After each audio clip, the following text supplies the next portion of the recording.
What is up, guys? Welcome back to the channel. Today we're diving straight into the dark, twisted comic of Firestorm, issue number 5. Lorraine Reilly goes on a desperate mission to reach the man she loves, but when she finally breaks through his mindscape, a horrifying twist changes everything. So sit back, relax, and let's get into it. Story opens aboard the Justice League satellite that's orbiting 22,300 miles above Earth. Ronnie Raymond asks Professor Stein, "Are you nervous?" Stein, "Why would I be nervous, Ronald? I'm a Nobel Prize-winning physicist. I hardly think this will be nearly as intimidating." Ronnie's terrified of screwing up in front of high-profile heroes like Batman. As Professor Stein says, "Ronald, they offered us a membership for a reason. They need us."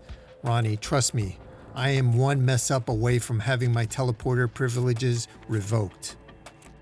Firestorm then enters the main hub of the satellite where Hawkgirl, Green Arrow, Black Canary, Hawkman, and Martian Manhunter are hanging out. As Hawkgirl looks up and says, "Well, look who it is. Come on in, Firestorm. You're welcome." Green Arrow, "Great, now we gotta babysit?" Martian Manhunter chimes in, "Better than having to listen to your pinko nonsense, Arrow." As Firestorm is about to take a seat next to Martian Manhunter, he stops him and says, "Actually, I would prefer if you sat somewhere else, Firestorm." As Professor Martin Stein says, "Just relax, Ronald. Remember, they asked us to join." Hawkman notices Firestorm whispering to himself and asks, "Are you talking to yourself?"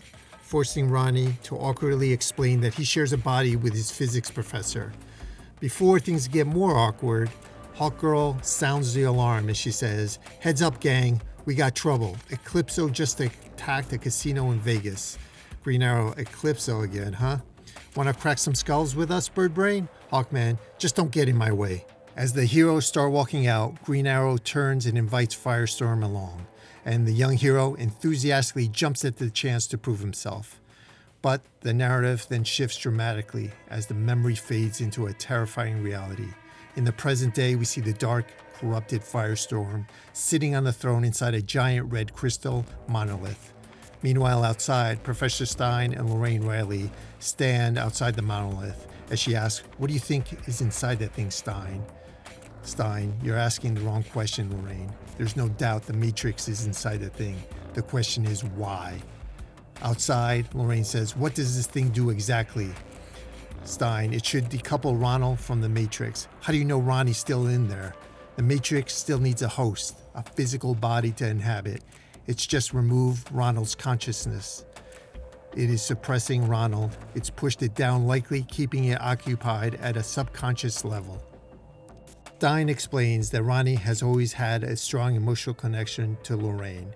She must enter the monolith and distract the entity. As she asks, "Then how do we wake Ronnie up?" "That's when you come in. Ronald has always been fixated on you, Lorraine." As she says, "Fixated? We were in love, Professor." As Stein says, "At any rate, I'm hoping you can get through, distract the Matrix long enough for me to use my device." Lorraine powers up into her Firehawk form and uses her energy to cut an opening directly into the monolith. As she says, "Be ready, Stein. We may only get one shot at this." Firehawk enters the monolith and finds a dark, glowing-eyed Firestorm seated on his throne. As she says, "Ronnie, can you hear me? It's me, Ronnie.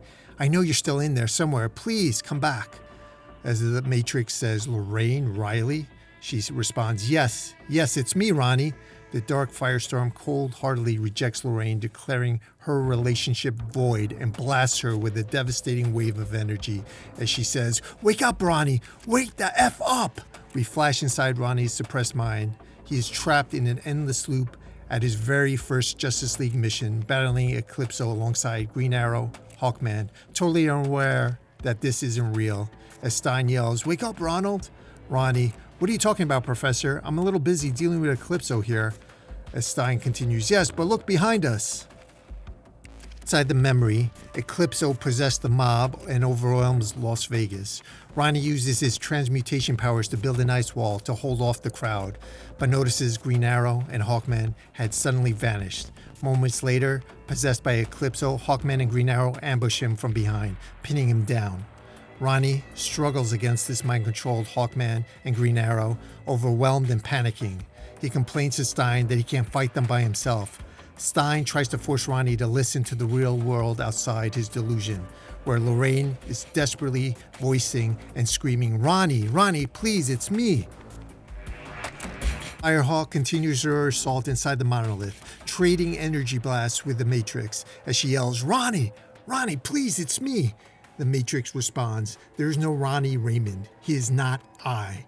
Firehawk, "No, I know you can hear me." As we cut outside, we hear Stein, "Hold on, dear, hold on, just a little longer," as he desperately tries to start his car. The engine sputters repeatedly, driving Stein to extreme frustration and leading him to apologize to Ronnie for failing him. Refusing to let his despair take over, he says, "No, not now, Martin. You will not give up now. You can fix this. You can fix anything." Inside the monolith, the dark Firestorm Matrix outlines its vision of universal consumption and total change while firing energy at Firehawk. He yells, "You resist, but you shall be consumed. All will be consumed." Firehawk, "Consumed by what? The change, eternal change. First the world, then all the worlds." Firehawk yells, "Let him out. Let Ronnie out." As we hear Ronnie Raymond slowly scream, "Lorraine?"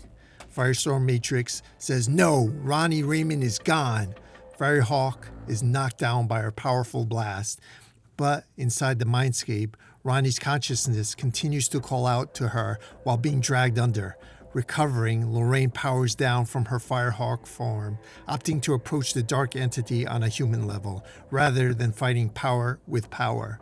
She stands unarmed before the corrupted Firestorm, telling him she won't fight him. Inside the entity's mind, Ronnie responds to her voice and desperately begs for help. Lorraine reaches out and takes the entity's hand, vowing to never give up on him, which temporarily pauses the creature's aggression. Lorraine's emotional connection breaks through the mental barrier. The illusion and control shatter around them as Ronnie's true face and mind emerge. The two hold each other in a tender moment as Ronnie says, "You found me, Lorraine, always." The moment of relief is abruptly cut short as Ronnie begins suffering from severe internal distress. Realizing the dark presence is violently reclaiming control, he urges Lorraine to run. The dark entity fully takes over, grabbing Lorraine by the throat and declaring that everything is over. It is all over.